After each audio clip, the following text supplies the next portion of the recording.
Please गाली मत देना, पहले सुन लेना, ठीक है।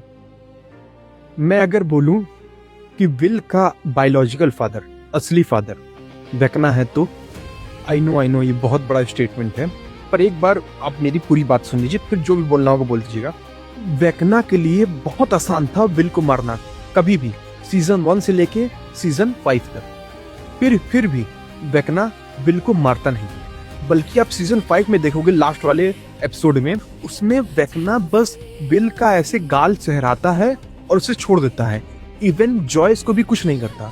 कोई भी डेमोगॉर्गन्स, जब डेमोगॉर्गन्स सबके ऊपर हमला करते रहते हैं, माइक के ऊपर, रॉबिन के ऊपर, लूकस के ऊपर, पर जॉयस के ऊपर कोई डेमोगॉर्गन, कोई डेमोडॉग हमला नहीं करता।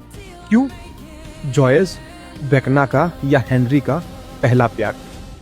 दूसरा एग्जाम्पल, जब मैक्स अपनी मेमोरी में फंस जाती है तो वो एक नए मेमोरी में जाती है, हॉकिंस में ही 1959 में, जहां हॉपर, जॉयस और हेनरी क्लासमेट होते हैं।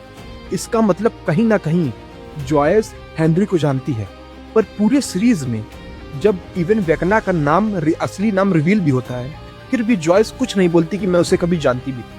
इसका मतलब कहीं ना कहीं कुछ ना कुछ जॉयस छिपा तो रही है।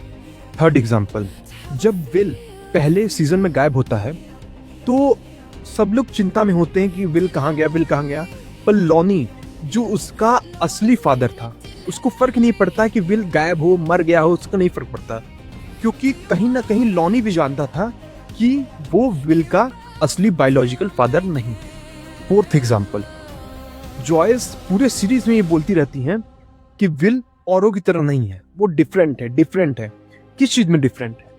मतलब लोग हेनरी को भी यही बोलते थे कि वो अच्छों की तरह नहीं था, वो अलग था। इसका मतलब जॉयस हेनरी के पावर के बारे में जानती थी, और वो ये भी जानती थी कि वही सेम पावर विल को भी मिली, इसीलिए वो और बच्चों से अलग है, जो जॉयस समझती थी। आई नो इस थ्योरी पे लोग बूमा बूम कर देंगे कमेंट में, पर ये मेरा एक एक्सेप्शन है कि ऐसा भी हो सकता है। मैं श्योर नहीं हूँ, मेरा कोई डफर ब्रदर से कोई रिलेशन नहीं है,